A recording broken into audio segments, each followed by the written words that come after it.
Hi, everyone. I'm so happy to see you all here tonight. And our subject for tonight is beauty as currency. So this should be an interesting topic. And let's just get started with our icebreaker. So it's kind of related, I guess you would say. So what we do with our icebreaker, we say our name, our preferred pronouns, and the name is just what you want to be called here tonight. And so the question is, just think of somebody that you like when you were first attracted to them, maybe your partner or a movie star crush or something like that. Think about that and think about like what do you find their most attractive feature? Um, so I will start, and you know what, by the way, you don't have to say who the person is. Good, since I'm married. In case it's not you, Leo. So, okay, so I'm Carol, she, her, and I'm going to say one of the first things that has drawn me into somebody in terms of just physical features is their eyes. Just eyes are the window to the soul, I think. So that's one of the things that has caught my attention early on. So, Suzette? I'm Suzette, she, her, and the most attractive thing to me about my partner is honesty and authenticity. I never, ever, ever have to question or worry or be concerned, and I'm just allowed to be who I am. I can go see do whatever, and I know I'm unconditionally loved, and there's no strings, there's no it's just the best kind of relationship to be authentically who I am, and that person be authentically who they are, and that's what attracts me to them. Okay, that's beautiful. I was kind of thinking of things that you notice first off, maybe so that you might not Beauty know that things like I physical guess their attributes. height. I I like um I like people bigger than me, taller than me. So somebody that can wrap themselves around me and hug me and look down to me, and that kind of thing is fun to me, or not fun, but that kind of thing I like to feel safe and secure, and I look up to that person, and I don't know. Okay, all right. I'm definitely short. Yeah, there. Me too. And shrinking. Oh, this is a difficult one. Oh, hi, Jared. Pronouns listed. You just, I, because like for me, for my husband, it was actually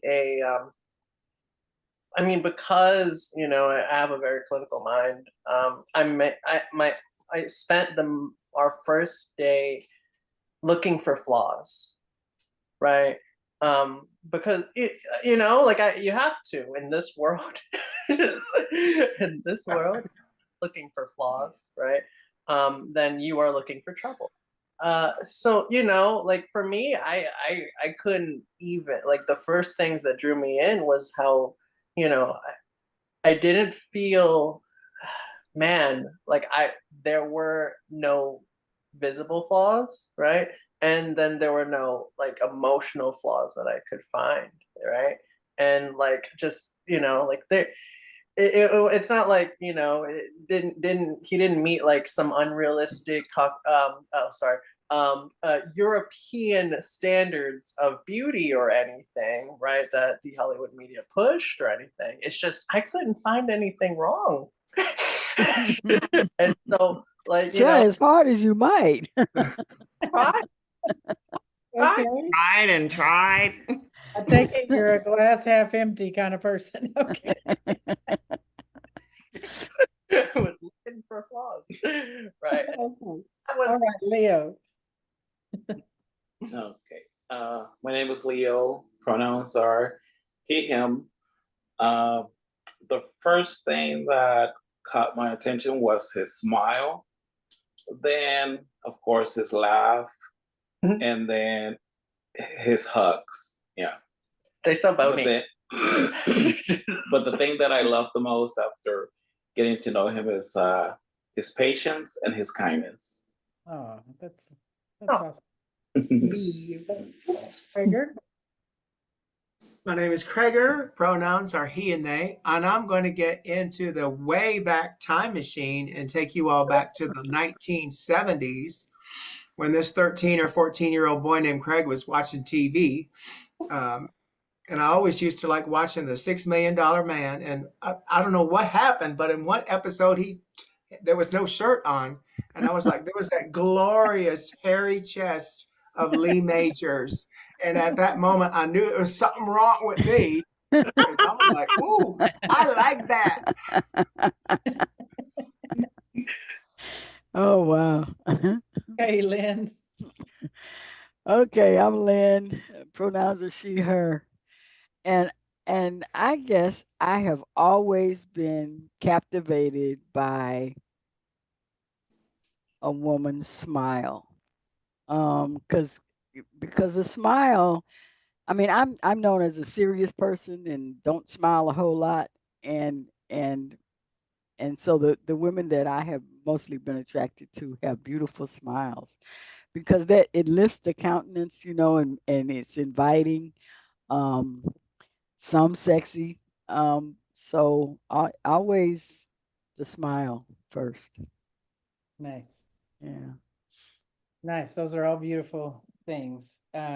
So what, so when we're talking about beauty as currency, I mean, there's several different things that come to mind. What, who wants to attempt to, as a definition or a startup about that? I would say for one thing, it refers to just the way that physical attractiveness is seen as as more of a ticket to success, and people who are physically attractive in terms of the cultural norms tend to be more successful. They even very young kids tend to respond better to them in school, things like that. Though that's there's a lot of research on that. And then there's kind of this whole halo effect that once you start thinking of somebody as being more capable of being successful and smart, people are thought to be more smarter the prettier they are, that or the better looking they True.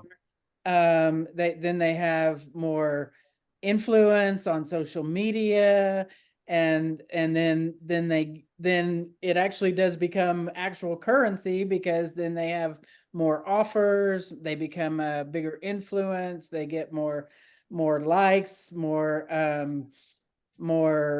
offers of advertising and things like that. And so that's one aspect of beauty as currency. There are, of course, a lot of negative influences too, like people being left out, people who do not meet those standards, which Jared referred to earlier, then so there's lots of pushback, including like movements like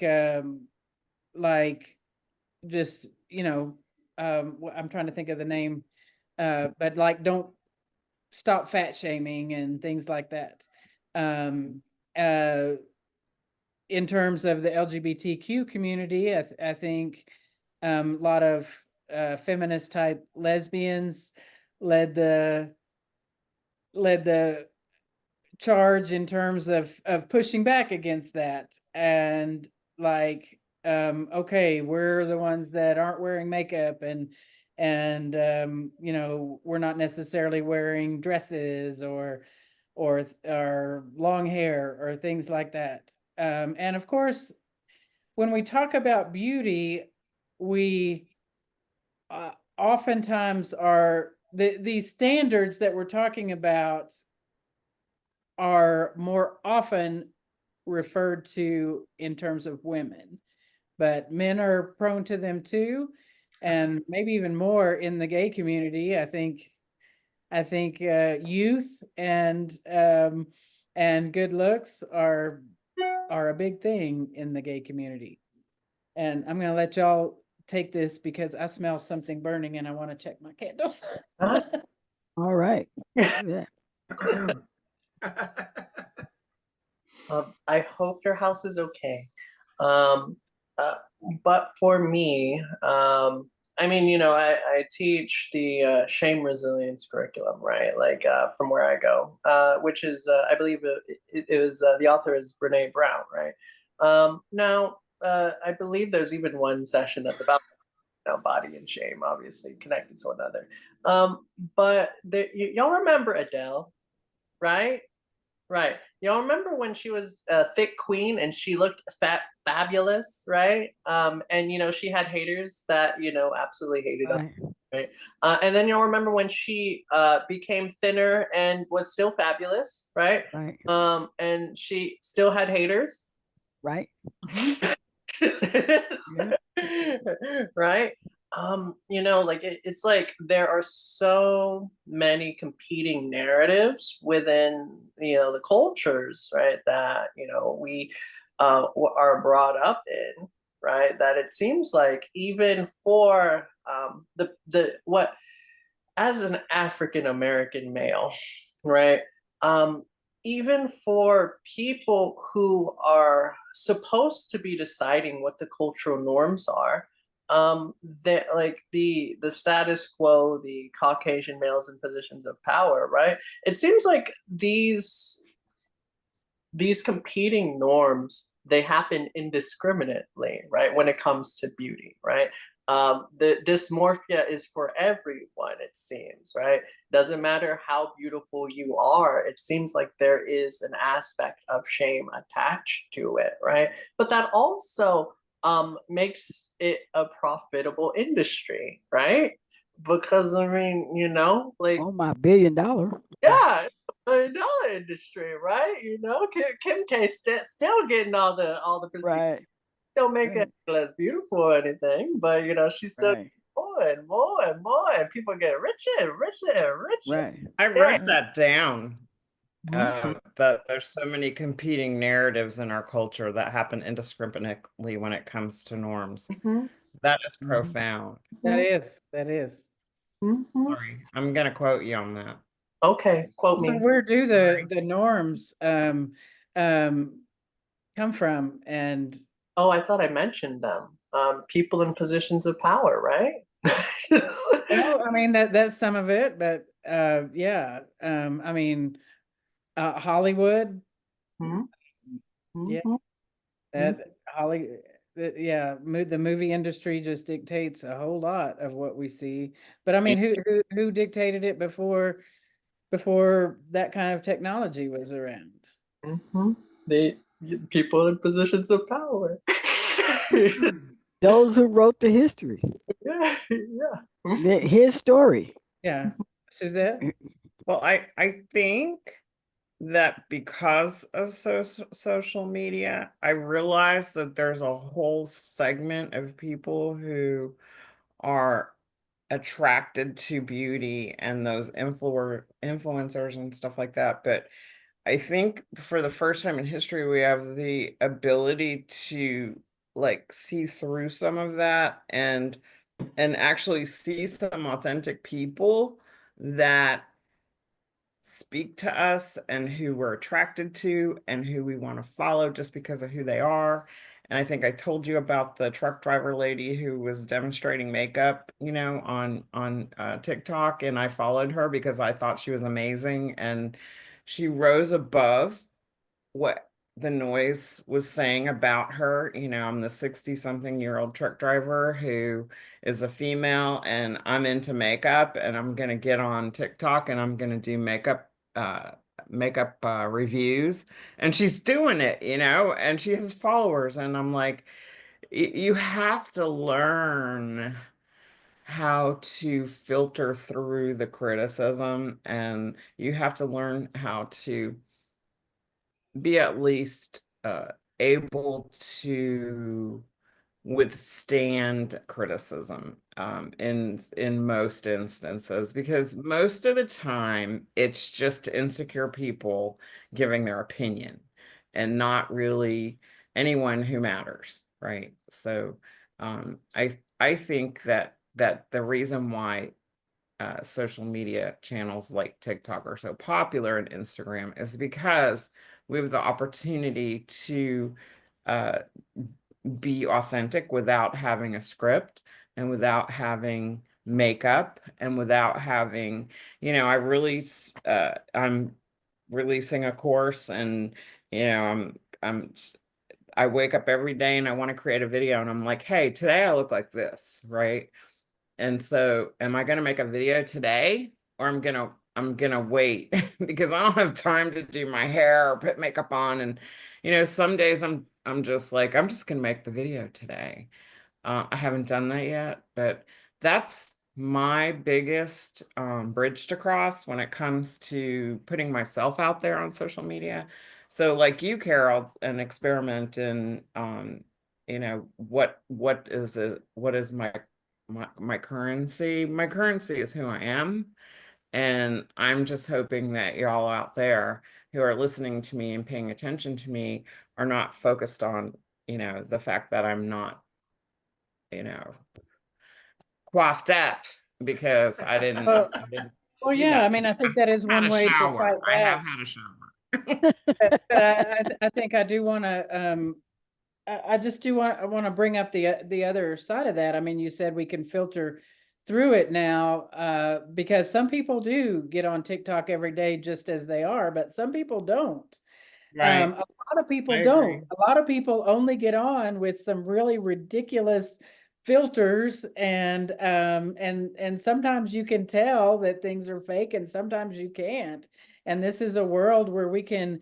This is a time frame where a lot of people have been duped, not just politically, but also in terms of what we're talking about today. It sure is easy to put a lot out there, and sometimes when you see like a big movie star actually come on screen, or the paparazzi catch them without their makeup and without their hair done, and you're just like, oh, that can't be the same person.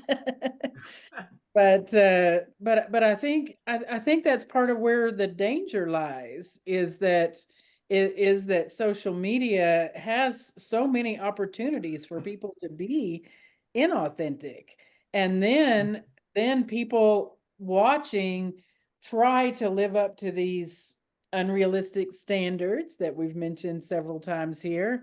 The just I mean, some of the Hollywood stars are so um diet conscious, and they're so thin that you can almost see through them.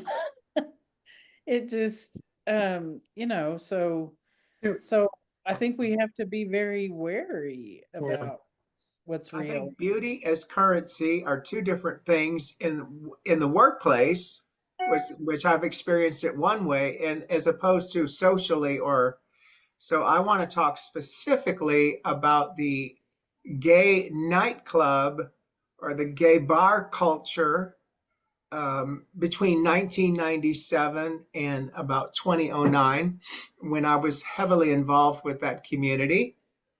And to me, that community, it was kind of like a caste system in India.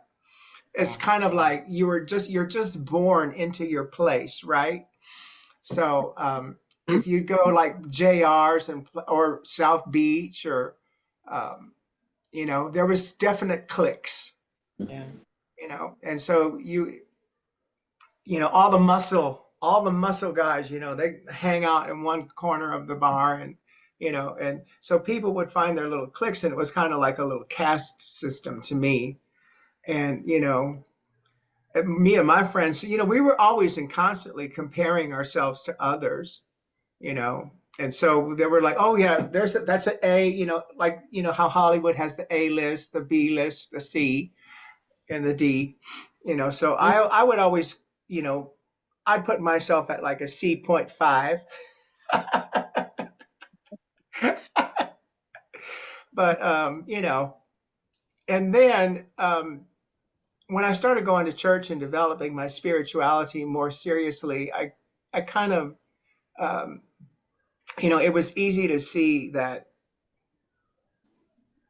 I don't know, there was a kind of an emptiness in all of that, but it was fun to play while it lasted. And then currency at work is just yeah, that's like, I've been working at home for so long now. All I do, if I see people, it's on a screen like this.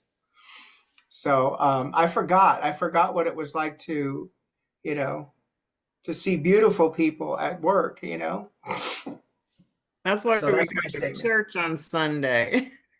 Huh? So that's why we go to church on Sunday, so we can get out of the house and see some beautiful people when we can. Yeah, but to me, it's beauty in a different way now because, you get older and you're like, oh, what a bunch of crap that was that I believed in, even 10 years ago, 15 years ago. What a bunch of junk, what a bunch of dribble that was. But you don't know until you know. And there's a lot of stuff I still don't know. So now I'm still trying to look at people. I'm like trying to look at the cashier at HEB going, I see God in you. I really do. You know, Oh, I think that's what we're called to do. Like we're supposed to see the God in everybody and the spirit and the divine and the love, the spark of love. So if That's you could go hard. back and tell your younger self some of the truths that you now know about physical appearance, what would you say? Like I said, everything, King Solomon said everything has its time and its place. And, it was fun when that lasted. And, I was there and I did that. But I wouldn't go back and change that because I wouldn't be where I am now if I didn't go through that as I did when I did. I remember some of the lesbian marches and uh, that, and I just remember like seeing women with like that didn't shave and and things like that, and I was just like, oh my God, they're so beautiful.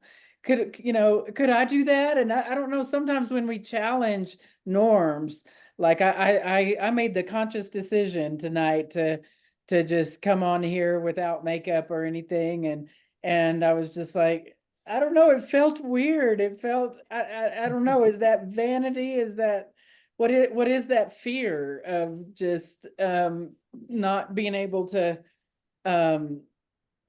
prep up like that? I don't know.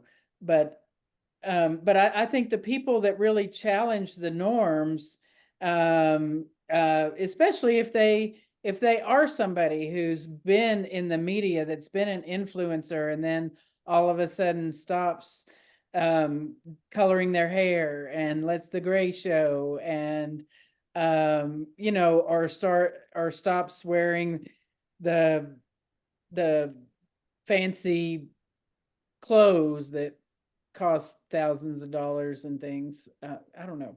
Okay. Hand raised. Jared? For me, there actually has always been a racial element to beauty, right? Yes. Right. Thank you for bringing that up. Yes. For me personally, right? Like there's just like we have to decolonize our point of view on just about everything, right? Beauty is one of those things, right? Because for me, it's like, I grew up obviously being exposed to the same movies that all of y'all were exposed to, right? Like maybe some newer ones, right? I don't know.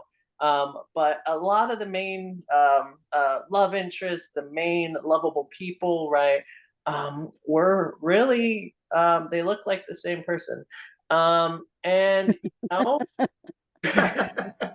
growing up, right, like I had like I had preconceived notions that I had to look at on what beauty was, right? Like the idea that there are people that are dark skinned that are beautiful was not presented in the media, right? And so that exists in on the broader stroke in gay culture as well, just like what Kreger alluded to, right? Like there's like that saying, what is it? No fats, no femmes, no blacks, right? Like no Asians, right? Like there is like a racial element in gay culture, and in also us as people of color, we experience that as well, Right. in the form of colorism, right? Right. Where Right. often perceived as much more beautiful the closer Right. to whiteness we are, right? There Whether you go.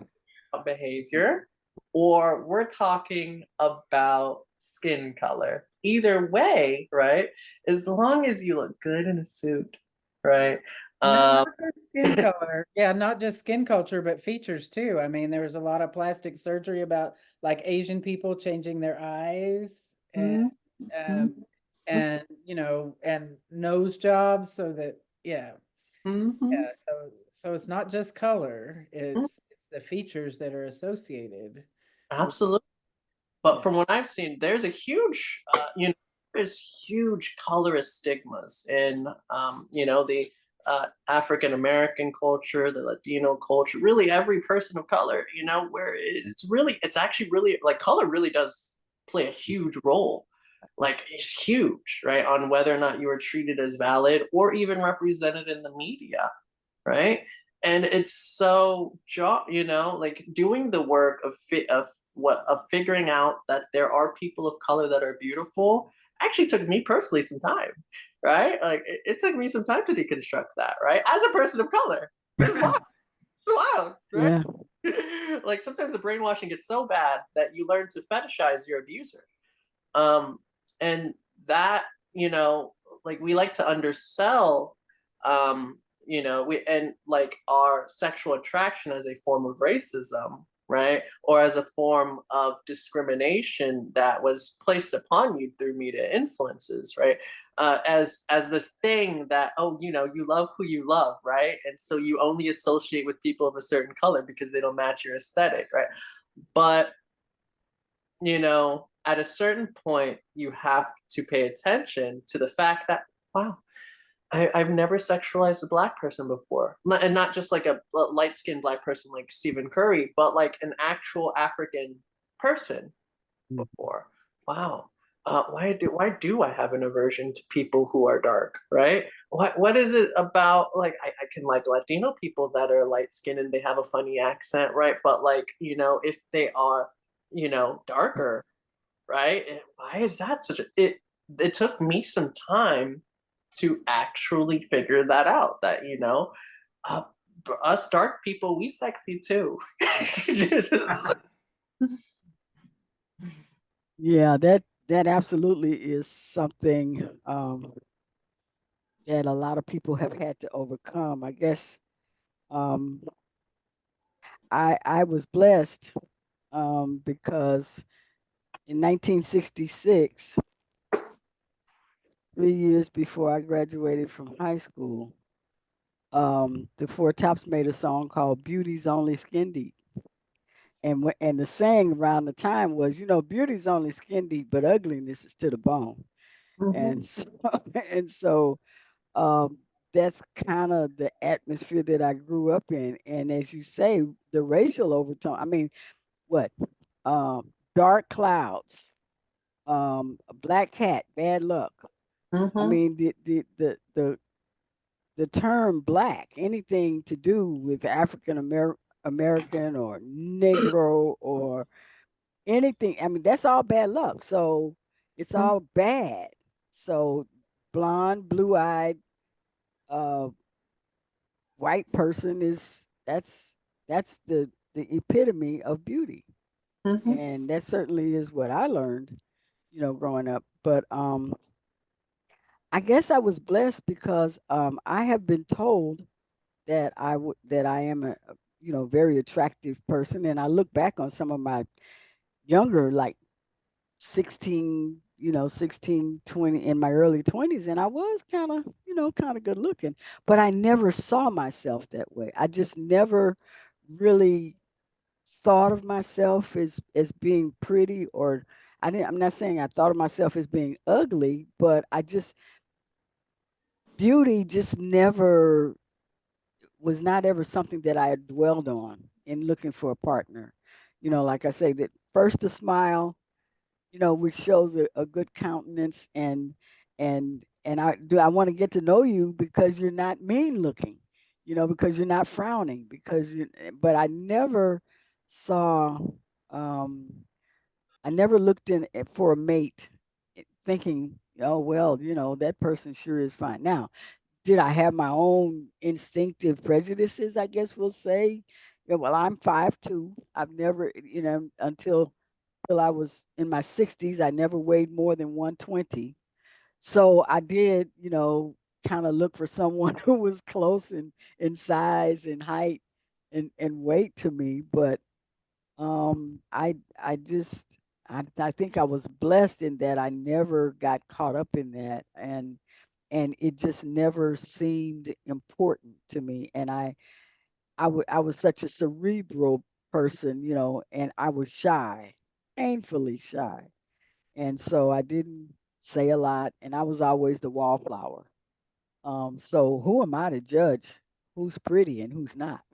Because, that's how I navigated that whole thing. But I have seen people who, wouldn't step outside the door without the makeup and the high heels and dressed, to the nines, and that just really was important to them. And then there's the whole, butch lesbian thing and navigating that and trying to figure out, okay, well, is this um too butch, or is this not butch enough? Or, I mean, so I did go through that, but I mean, thankfully, I grew up in an era where yeah, I guess how you look was important, but it certainly wasn't the first thing. It wasn't the main thing.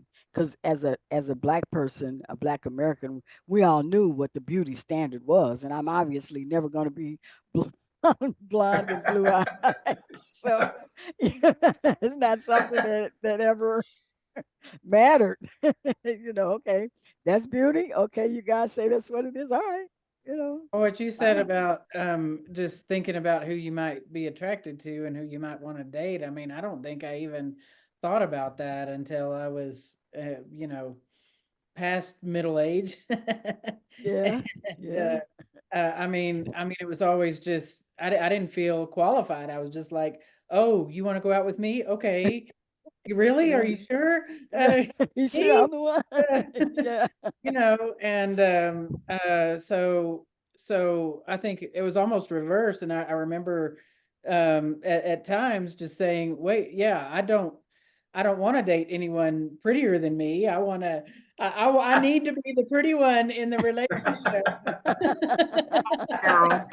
So, so oh, we have a new participant joining us. One thing I want to I think we're coming up on a lot of good points here.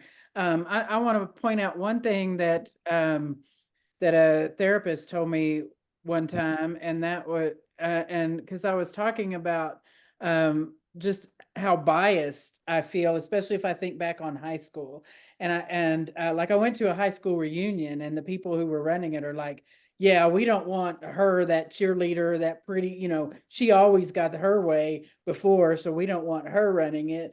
And I was like, wow, so I guess there are other people who have kind of some biases against the pretty people. And I'm sure, I mean, most of that is just jealousy, right? But Oh, you muted yourself, Karen. oh no, somebody else did. It said host. Oh. I don't know what happened there. Anyway, anyway, so I had it pointed out to me that pretty people don't always have it so good in their life. I mean, pretty women tend to not be taken seriously for their thoughts. Pretty, especially young girls who are pretty are much more likely to be abused. So I mean, being beautiful is not all that it's cracked up to be, maybe. We've touched a little bit on the beauty industry and how much money that makes. And it made me think about, and Suzette, your comment too, at initially in our icebreaker about the authenticity, and also on Instagram and TikTok. I remember this episode of Bones where I wrote down a bunch of the quotes that Bones said when she was in like the trying to figure out who this corpse was, and when she saw the picture, she's like, no, this is not what she looks like. And then they found out that this person had just had all this incredible plastic surgery. I mean, just like became addicted to plastic surgery, like change the nose, change the face, change everything so that she was unrecognizable. And then asking for things like, oh, well, you need to fix my ankles now. My ankles look fat. And just, really obsessive about it. And the comment, I wish I could find the quote exactly, but it was like, she has just erased herself. She has just erased herself so much that we can't even figure out who she was without doing, by looking. Couldn't even figure out anything authentic about her anymore. Now, we have to be mindful, though, because we do have, for instance, transgender people that exist, right? With dysmorphia, that's actually that severe, right? And so it's hard for everyone, right? Exactly. But the thing of it is, it's like when it's a different kind of difficulty that people with beauty privileges experience, right? Sort of like how it's like a different level of stress that you get from being in a position of power, right?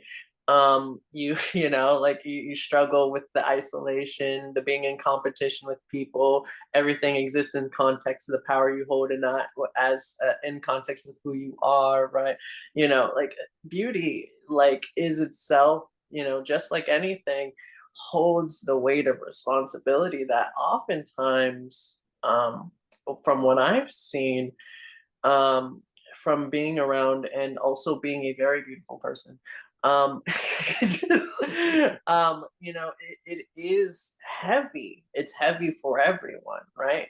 And it's often whenever you enter a competition with it, as in like, as a beautiful person, you try to enter that competition on how can I be the most beautifulest person, right? You do not end up on top. You end up damaged. You end up hurt, psychologically in turmoil.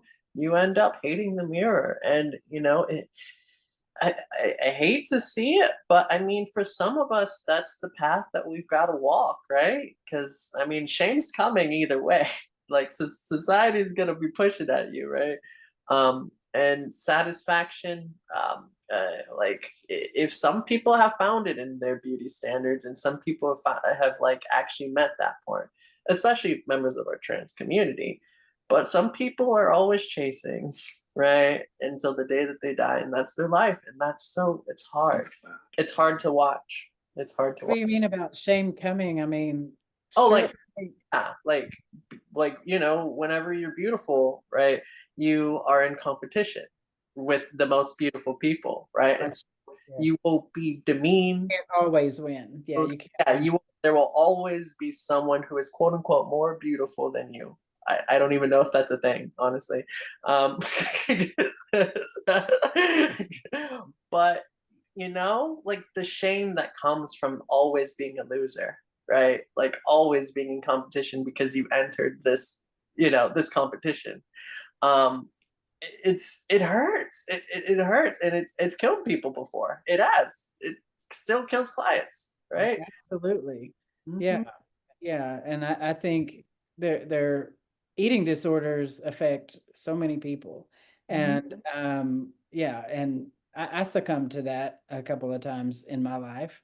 Once when I was very skinny and once when I wasn't. And that's what they call anorexia, that they call it atypical if you're not underweight. But 95% of anorexics or people with eating disorders like anorexia or bulimia are actually overweight. And so it's not really atypical, it is the typical thing. And so I'm just sharing that in case, just in case it touches somebody else, that you can get past that. You can get past, you know, judging yourself in that hateful way. I mean, you really, I didn't even realize what I was doing until a therapist said, you really have to hate yourself, not to feed yourself at all. Really have to hate yourself. And that's a whole different, that's you know, just a whole different thing than so learning to love yourself is part of what I think is our job in bringing about the kingdom that we've been talking about, and bringing about the kind of world that we want to live in, the kind of world that we strive for. And loving ourselves is helps us to love others and helps to understand others, and it also helps us to kind of understand God as a loving presence in our lives as well. Suzette? I think we need to get past perfect. And I can't, I think that no matter what you do, no matter what you achieve, no matter how wonderful, famous, articulate, rich, you know, whatever it is, there are still people out there that are still not good enough, right? You can lose 100 pounds. I've lost 100 pounds. I've gained 100 pounds. I've lost 100 pounds. Yeah, I'm on the bottom end of that right now. And it's, you know, people look at me and they go, wow, you look amazing. You look like a different person. And I look in the mirror and I go, I don't see it. I don't see it. And you know, it's like, oh, I got 50 more pounds to lose, you know, and it's like, it's never good enough. You got to get past perfect. So I'm trying really hard to get past perfect right now and say, you know what? I feel really good about myself. I can wear clothes that I really like. And you know, I'm gonna be around longer for my family, you know, things like that matter to me. But I gotta quit looking in the mirror. That's just not good for me. Lynn? Yeah, I think the unfortunate thing is that is nowhere in life there are a number of things that we are called upon to do, but no one teaches us how to do them. Oh, yes. You know, um, and one of the first things I think is being comfortable in our own skin.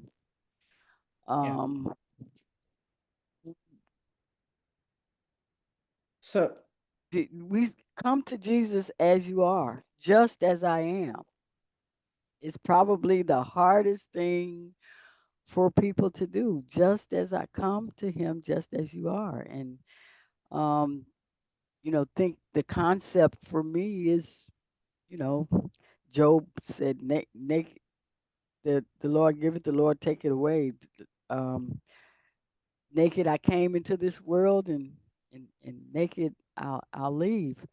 And that's a really hard concept. And I say that because I was, as I said, I was the wallflower. So I was always listening and looking at everybody else.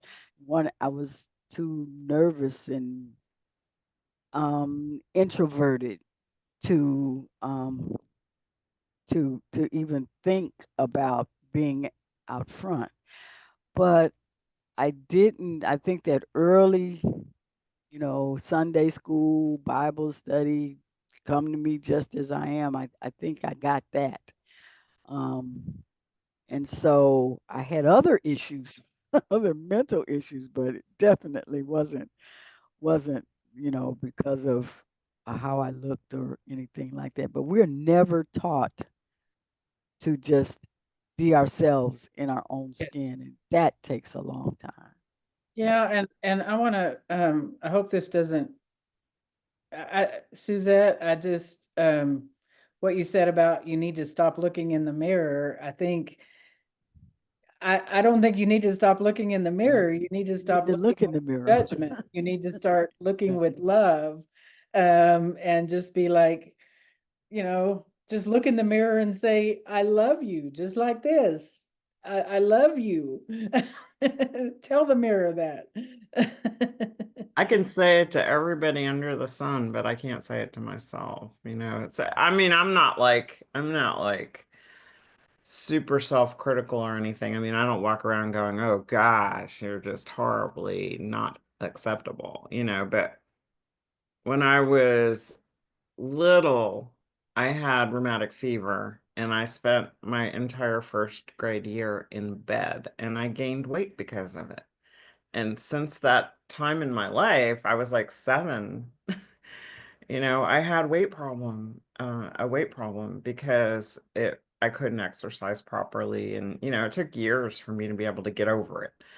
And so my parents would like try to bribe me into losing weight and stuff. So it like started super young, about that I'm not good enough kind of thing. So I think if we are parents, I think if we have an influence on someone, on young people or whatever, that it's really important to teach them to love themselves the way they are. And I don't think we do enough of that, not in our families, not in school, not in the places where it matters, but Amen. hopefully in church. And But I that's think it just it. starts from when we're teeny tiny people. That's Yeah. just it. How do we learn to love Yeah. ourselves? What is There's no one. How can we learn to love It didn't ourselves? matter that, hey, you lived. That, oh, you gained so much weight because you were in bed for a year and that's all we did was give you candy and cookies and stuff to make you happy. So anyway, I have a comment, but Jared, Oh yeah, but it's also just like I think it was you, Carol, that said that you must hate yourself if you're not feeding yourself. I think it goes along as for like you must hate yourself if you're getting like all these uh surgeries, surgery after surgery after surgery. Uh, and I think it goes along as well, like Dr. Peterson says, and it has to do with beauty, in my opinion, to where it says the competent lack the confidence that the incompetent, or something like that. How does Yeah. he say it? Something like that, right? Like something about the He competent, says, like the confidence that the incompetent have in like yes. spades, right? Mhm. Where you have people in essentially that are unqualified, right? That do things with such charisma, right? Right. That's privilege. Can we That name somebody like that? Yeah. Look at the confidence that the orange one has. All right. well, I Yeah. want to go back to where did I interrupt you? Were you finished? We're done. The what we're saying about how do we change it? I think we started this whole God Talk series, this whole discussion group was looking at ways to heal some of our religious trauma and cultural trauma too, like this. In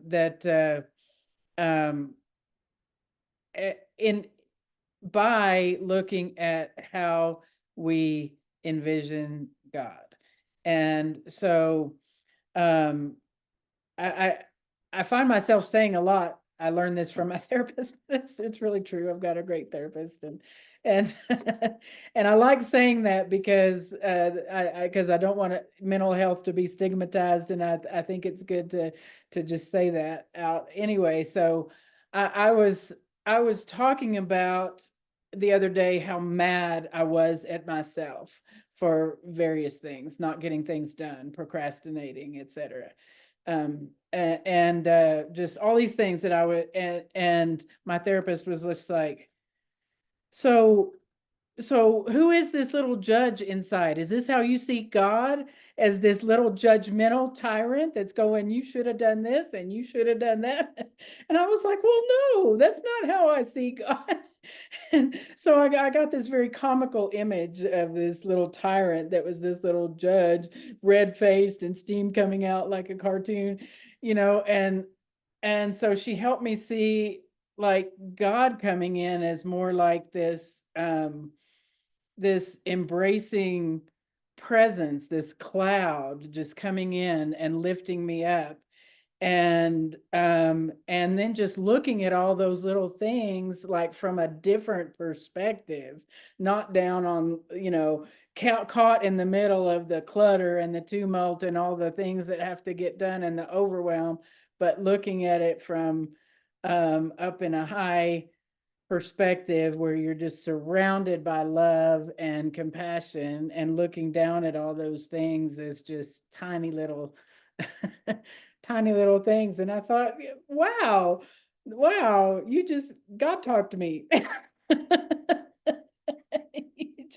you just changed my whole perspective on how I was judging myself. And But God is that angry little man on your shoulder to a lot of people, I mean, which seriously. is exactly what we're trying to combat, that idea. That's exactly why it matters that if people think about God that way, then they're going to be judging themselves that way. They're going to be judging others that way. And that's exactly why it matters. You're right, Suzette. I want to point out that Elsie joined us. And Hi. Elsie. Sorry I'm late. I was Hey, eating dinner with Elsie. my family. no problem at all. We're happy you're here, and just wanted to just give you the opportunity to jump in if you felt like saying anything. But we're very happy you came in. Being late doesn't matter. Thank you. I thought it was on Wednesdays too, so I don't know. Is it on Wednesdays or Thursdays? Thursday. It's always on Thursdays. There is Oh, there's sorry. a book club on Wednesdays, I believe. Got you. Yeah, I've been very I don't know. I don't know what day it is. Let's just put it that way. But I'm glad I made it. Glad I you're. don't have anything. You Yes, said what? Sorry. Oh, I'm glad you're here today. Thank you. Thank you. Thank you for having me. I don't have anything to add. I'm just listening. wonderful, wonderful. So our topic next week, since we're coming up to Christmas, is going to be incarnation and embodiment. So we're still, so a lot of the things that we've talked about today in terms of beauty and in terms of how we present ourselves might come into that discussion. So it's not completely a tangent to that we're going on. So just bring your thoughts about and opinions, as Kreger says. All you have to Panelists. All you need to come to God Talk is a mouth and an opinion. That's right. So it sure has been good to hear everyone's thoughts and opinions tonight. So we'll meet again next week, and hopefully, Kreger, will you close us out in prayer? Certainly. Holy God, Holy Spirit, Holy Mother, Holy Father, we're grateful for another opportunity to gather and talk about you and talk about spirituality and all the good things that we discuss in this group. Is it not true that if we just look a little deeper, that then what we see on the outside becomes more beautiful when we see the beauty that is really there on the inside?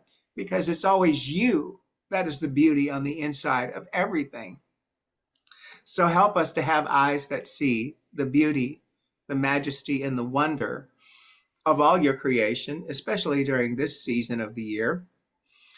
And help us some way to, let us go about the rest of this week and smile at somebody, or do a little act of kindness, do something that makes other human beings feel good about themselves. Let us give away what you have already given to us, which is self-love, self-appreciation, and all of those good things. As we go through the rest of this week, help us with all of that. Keep us safe. Bless us. And we just thank you again. In Jesus' name, amen. Amen. Man, Amen. thank you all so much. I have Thank a you. quick prayer request Yes. Yeah, for let me turn myself. off the recording real quick. Oh,